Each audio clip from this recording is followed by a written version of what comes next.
Hi, this is your Prepper Tech here. Now, in today's society, we have tons of power at our fingertips due to the fact we have systems set up to distribute them to you and your family. Now, without that, there'll be a pretty quick return to slavery and other situations like that. This is because slavery is very cost effective, as well as being practiced much throughout the world today.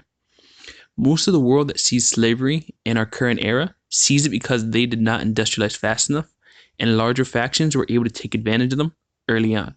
Now, while we say that our guns can help prevent that, and I do agree this is partially true, this does not tell the full story of the situation.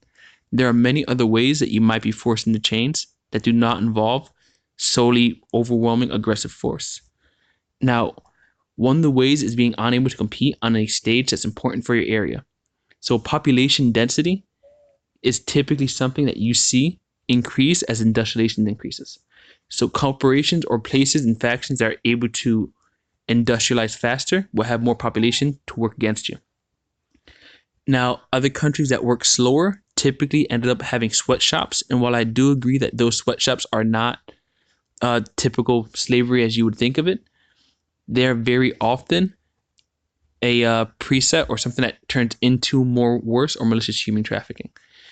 And while I do agree that being militant can help defend you from a lot of these situations, it's important to know that if you're unable to compete with trade, as we see mostly corporation and world systems working today, on a more local scale, of course, you'll become an old man in chains.